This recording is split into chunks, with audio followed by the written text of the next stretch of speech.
if you're in-person lab today. You have to be out in the rain. So we'll be doing labs in the rain if it does rain? Depending on how bad the rain is, because the animals do still have to be cared for even when it's inclement weather.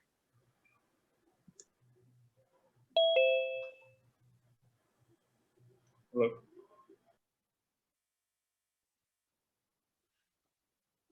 All right. So here are your weekly announcements for today. Depending on what lab you are due, check your schedule and your syllabus accordingly. The breed quiz 1, you would do that today. It wasn't posted. We've been having quite a few issues, so just make sure you're continuing to check Blackboard. If you have any issues with your quiz today, make sure you reach out to the help desk, IT services. What time is the quiz due? The quiz will be launched at the very end of class at 9:40 today. So the last 10 minutes of class will be the breed quiz today.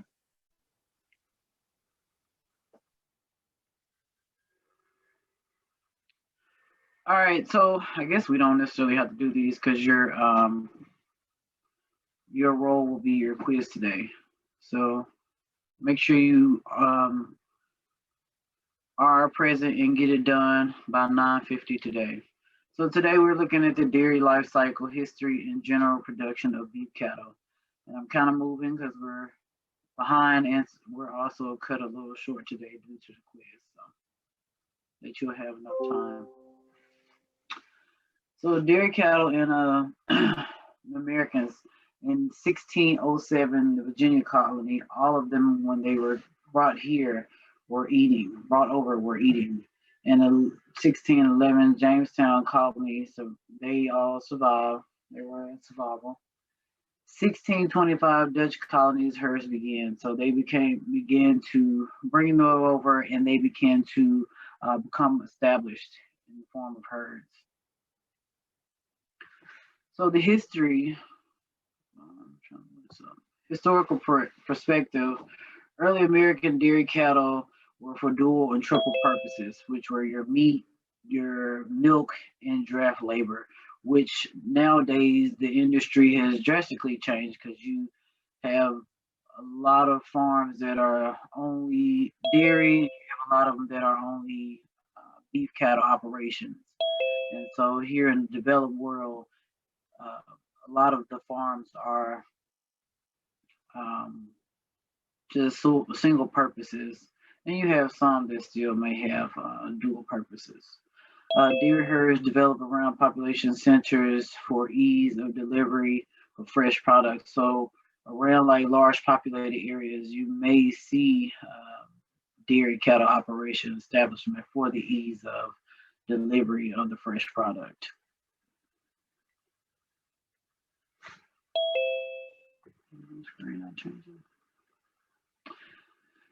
Dairy cattle genealogy, which is similar to your beef cattle. Here's the bulls, the species Tyrus, common term bovine. And so all 6 major U.S. breeds come from the European stock. What are your 6 major U.S. breeds? And so your 6 major U.S. breeds will be your Jersey, Brown Swiss, Holstein, Ayrshire, and your Guernsey. Milk Shorthorn.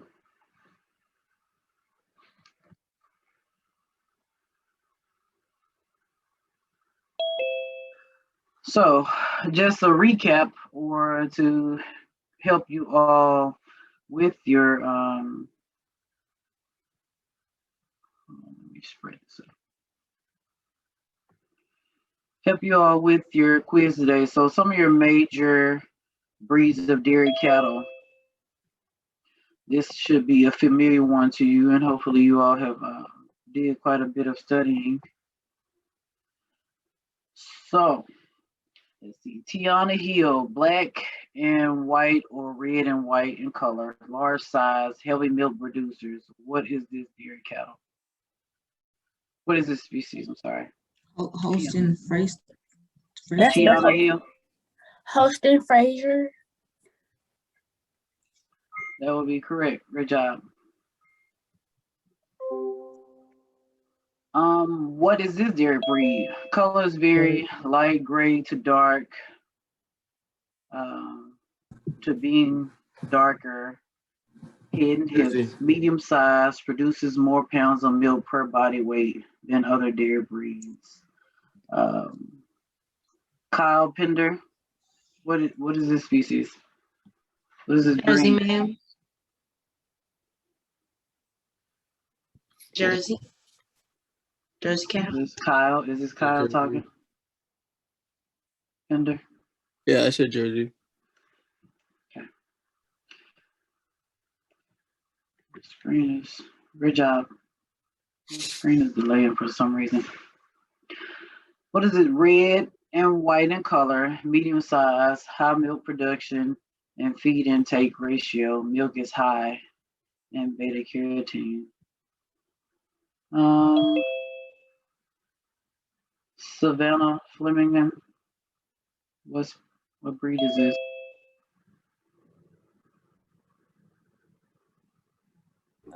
Asher? Oh, Guernsey, okay. Can it typically be lighter as well? Coloration, red and white in color. So it just, it can be a variation, but those distinctive marks is going to be mostly red and white in color. So it just all depends on, I guess, a picture or whether you're standing in front of it. It's kind of hard to tell between a Guernsey and a red and white and Ayrshire. Is it the Guernsey like more red or something? I know the udders are bigger. Yes, you just have to make sure you know those specific distinguishing marks. Every one is not going to be the same. Even if you have the same, it's not going to be exactly perfect. But as long as you know those specific characteristics and for that particular breed, then you should be able to know what it is. So solid brown, varying from very light to dark, large size, light color, band around the muzzle, one of the oldest dairy breeds. Gerald Bracy, what is this breed?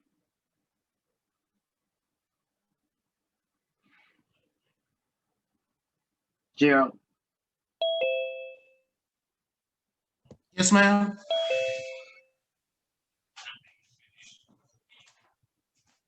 I'm wondering your answer. I'm sorry, I was busy getting ready because I need to catch the 11 a.m. to get to lab today. Okay, somebody want to help him out quickly?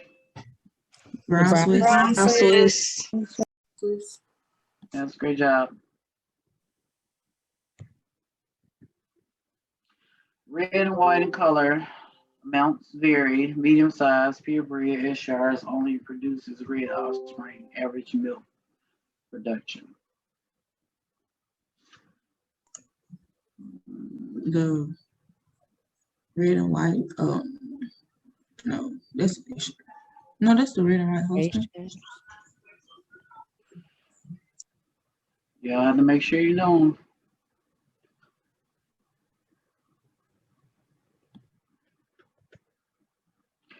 All right, should be about the last one. Red and white, or any combination of red and white, dual purpose breed, split from the American Shorthorn Association in 1949. This is the red and white. Are the red and whites mostly red usually or no? It's going to have those distinct characteristics. So make sure you all. A previous picture, like it was one that looked exactly like the Ayrshire. So I'm asking, like, are they usually mostly red? They're gonna have, like it said on the picture, it's gonna have on the description, it has various amounts. So you'll see this one is not mostly red. This one's mostly, red with color variation on the under tummy of it. And so red in color, triple purpose, draft, I pushed the button, sorry, draft meat production, medium size. So some of those standout characteristics that you will see, make sure you know specific to the species and what you're looking for, what they have.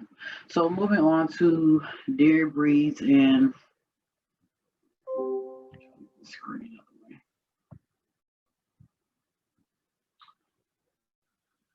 Milk production facts. And so all breeds are not created equal when it comes to milk production or even fat production. So looking at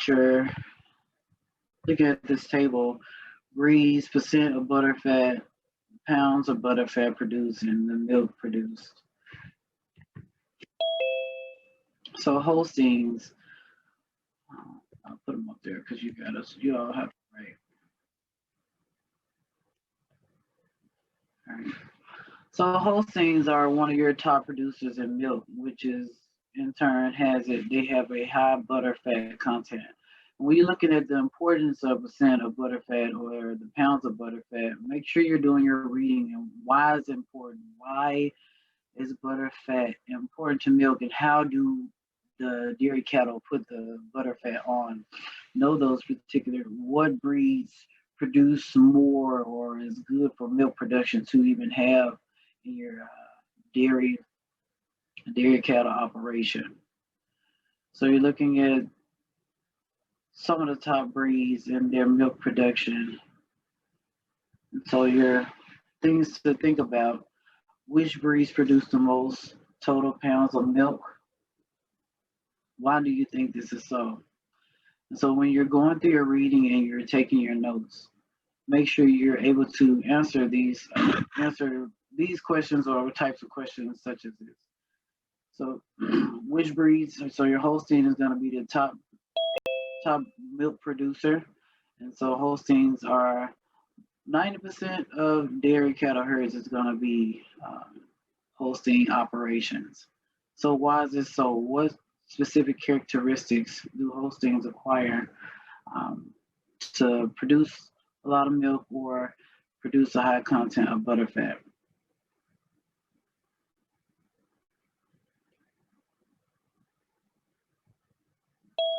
So why would butter fat be important to milk? Anybody take a quick stab at why butter fat is important to milk? Specifically to dairy cattle.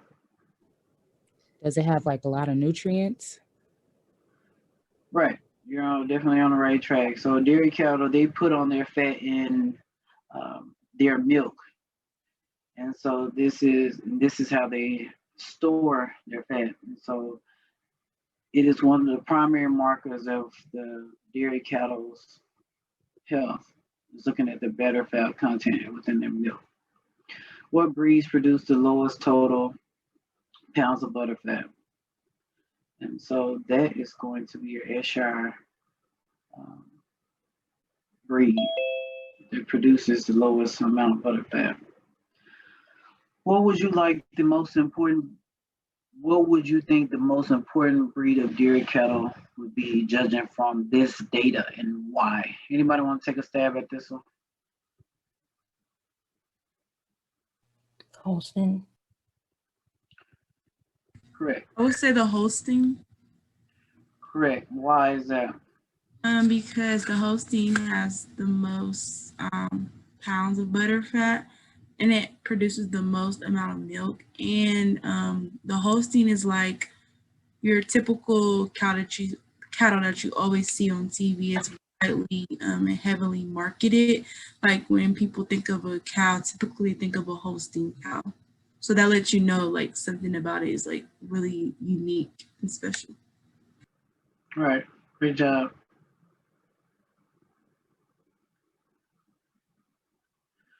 So what is the production of what is the definition of milk production? Why would a cow be lactating? So who want to take a stab at the first question?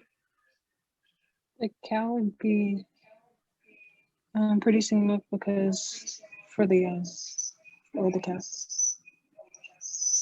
Say it one more time. The cow would be producing milk to feed the young or the calf. Correct. So what is the definition of milk production?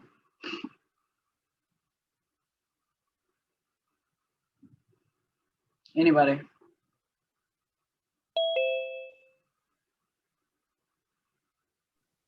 Nursing or lactation?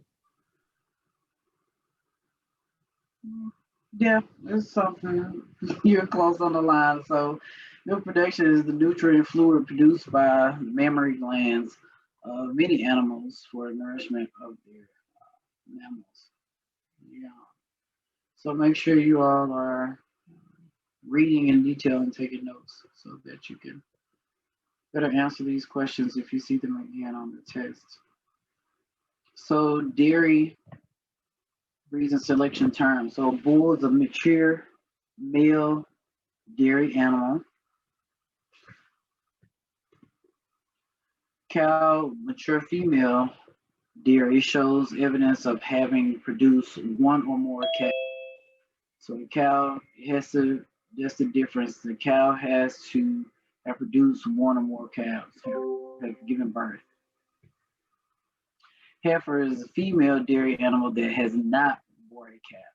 So that's the difference between your heifers and your cows. So these terms are very important when you're out in the field or you're speaking with someone or even going through your reading. It's important to know the differences and the reason why they're using the terminology in which they're using them. Calf, male or female dairy animal under 1 year of age. And all of these terms can be found in your text. Springer, cow showing signs of pregnancy.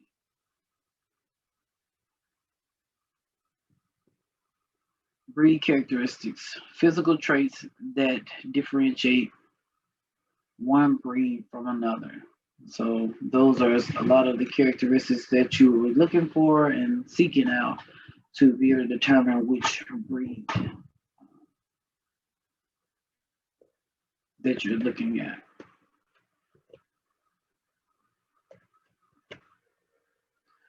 So dairy characteristics indicating the animal will be used for the dairy industry.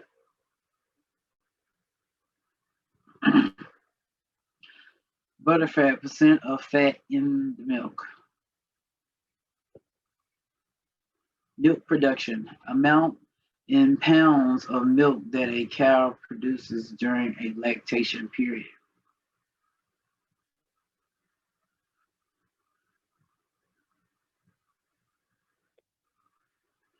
Lactation, span of time that a cow is giving milk.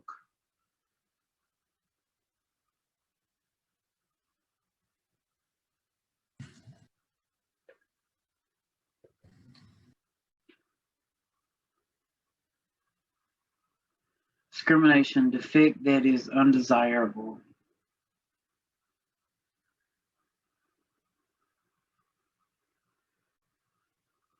So you see a lot of this in breeding and crossbreeding of animals. Some of those defects or characteristics, you do discriminate towards those, so it could, because you don't want those in your herd, and so you breed animals to remove those certain characteristics or defects out of your herd. Disqualification, statement that means an animal cannot be registered or in the show ring, is not eligible to win a prize. So this is on the show animal circuit. Your breeding and specification that it has that allows it to be disqualified so it can't be registered.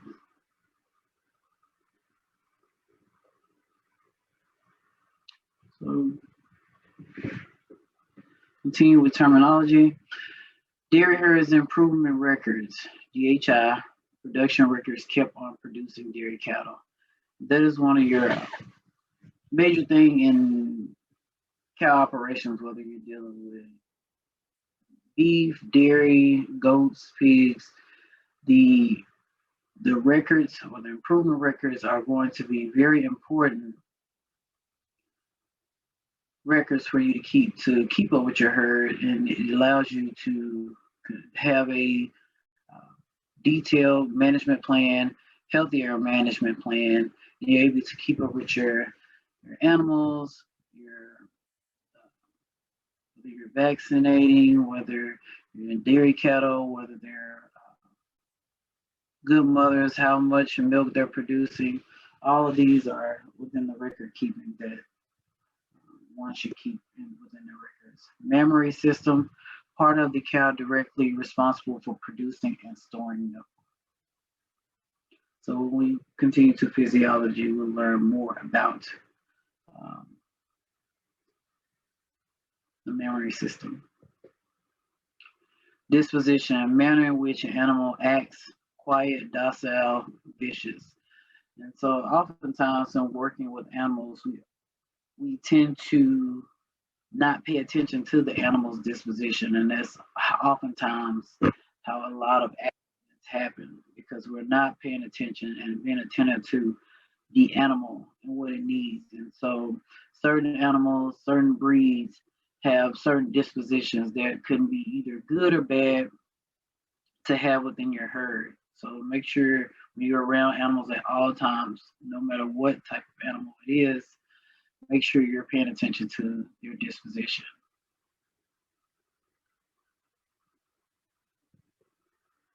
Pedigree, register of lines of ancestry. So looking at the particular breed or the animal's lineage and its ancestry, and looking at the different characteristics or where it originated from, looking at the pedigree.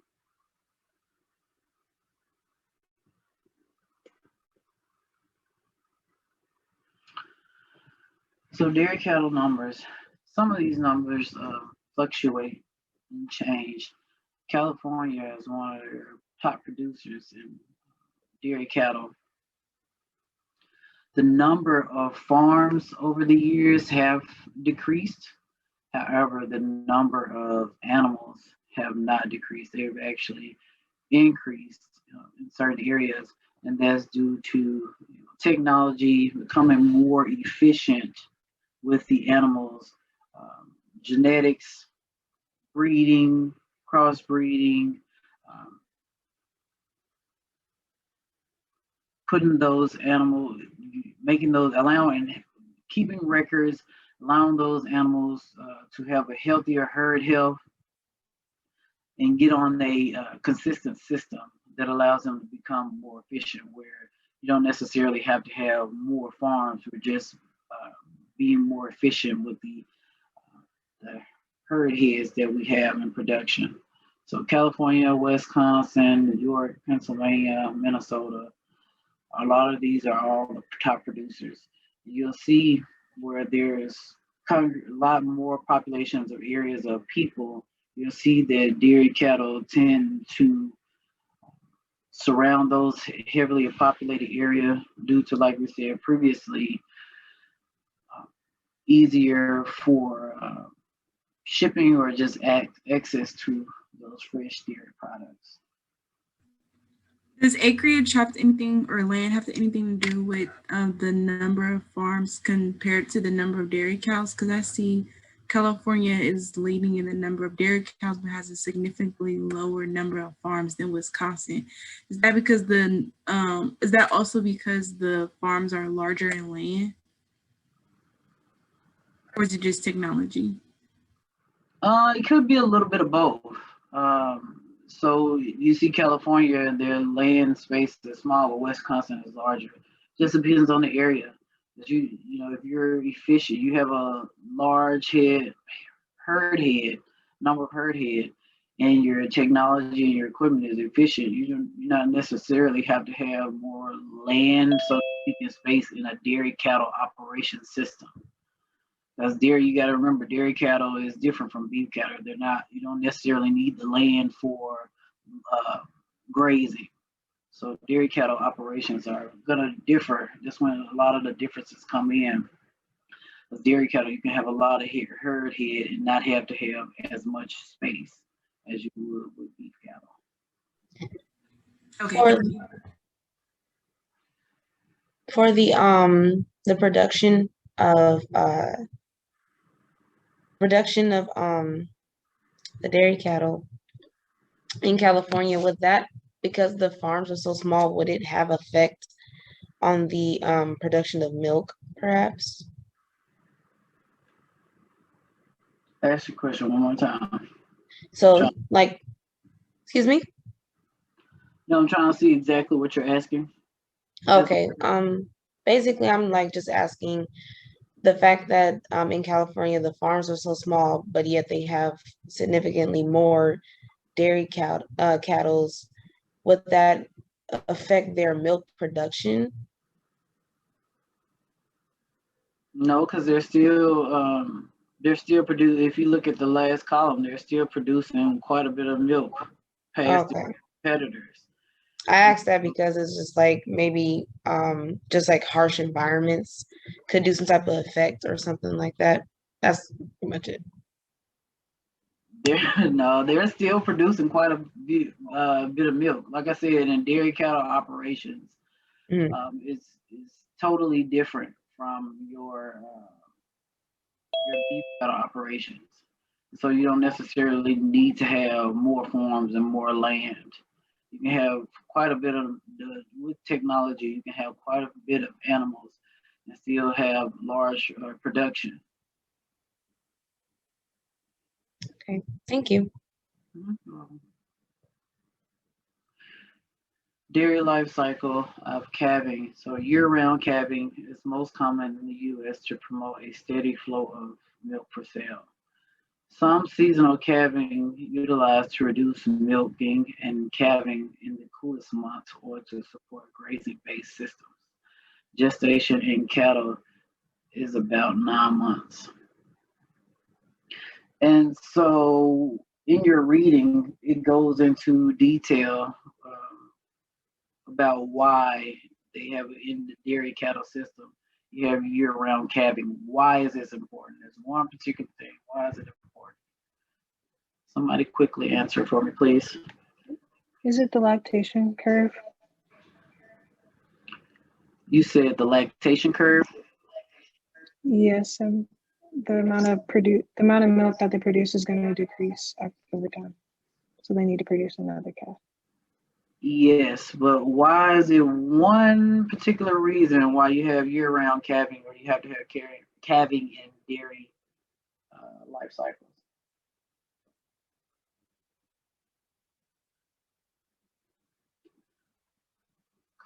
Come on. Gotta keep the cow producing milk and lactating. Correct. Cow cannot produce milk if they're not calving or going into that lactation cycle due to having a calf. So you have to have that. You have to have a calving system year round to produce and keep the milk coming.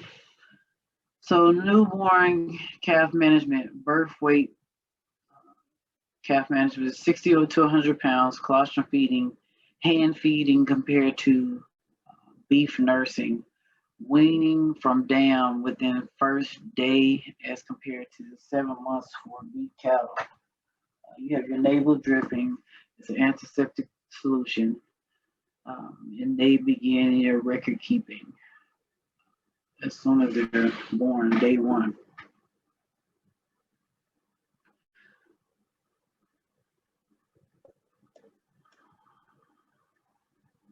So colostrum feeding, the first milk produced by the cow around the first time of calving, concentrated in performed antibodies, provides massive immunity to the calf, should be received within an hour of birth.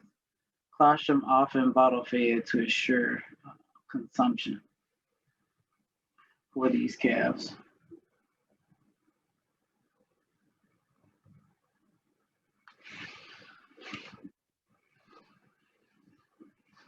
So other contrast to beef cattle, after colostrum, calves are fed reconstituted milk replacer and weaned from milk at approximately 1 month of age. Calves are raised in hutches or specialized cow facilities. So when you're going through your reading, keep in mind the differences between the beef cattle operations and your dairy cattle operations. They are very different. And so those differences, you need to know those differences in the future, or your quizzes and tests, or however you decide to proceed with your career in the future. You need to know what these differences are between dairy and beef cattle. So calf management, first months, horn move, their horns are removed. Males are genetically sold at 1 day of age to specialty growers for beef production. So the dairy cattle, if they're not going, the males go into the beef production system. So in your reading, chapter 17, it goes into detail about how dairy cattle are used or utilized, or the calves are used and utilized within the beef system. So the bull calves are castrated for beef, will be castrated in the first week to a month of age. And so we go into this calf management system because the calf management system for dairy cattle looks differently for the first month or so than your beef cattle system, calf management system. So female replacements, goal 1, first calf by 2 years of age. Selected females will breed at about 15 months of age, but you have some similarities there between dairy and beef. Go to 12 months calving intervals, rebred by 90 days post-calving, full maturity reached at about 5 to 6 years of age.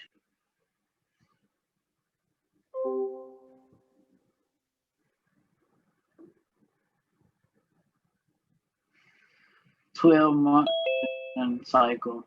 Lactation is initiated by calving, which we discussed earlier. Standard lactation period, 10 months. Peak production reached at 45 days. Dry period is 2 months. Cessation of production and rebuilding of body stores and memory gland. Lactation is initiated by calving. It's very important. So that's why majority of these operations have these year-round calving system. Cow rebred approximately 3 months after lactation is initiated. So in your reading, that is a very tricky part, trying to rebreed the cow while it is actually lactating. And so that process can be very challenging.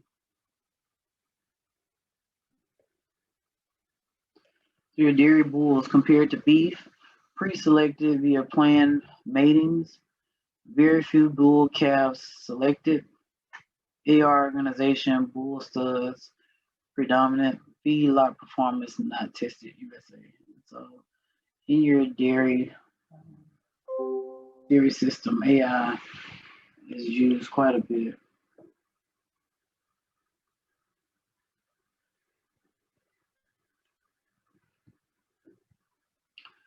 So hopefully you all have seen one of these charts before.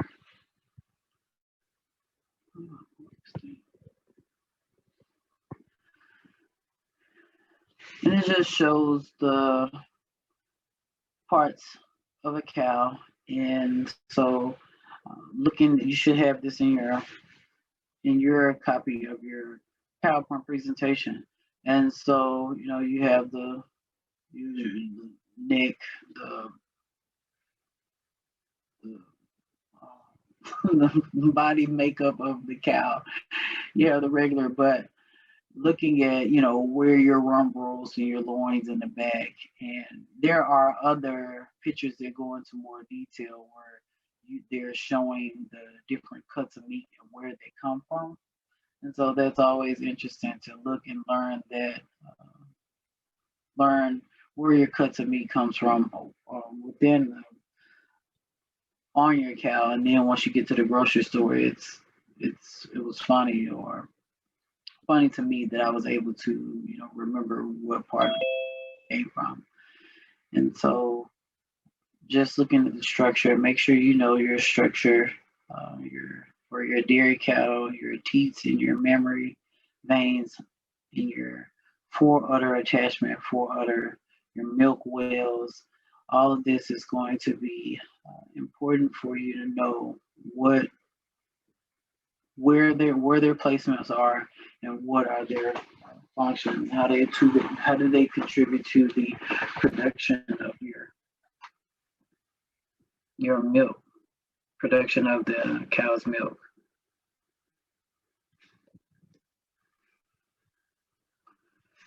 All right. All right, let me share this. So going through looking, just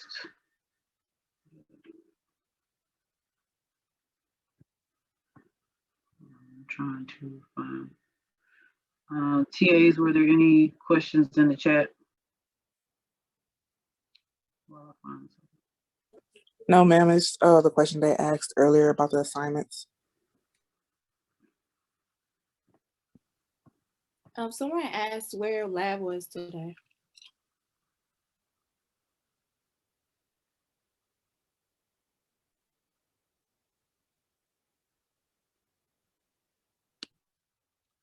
I'm sorry. Frank was gonna answer. Lab is make sure you check your syllabus.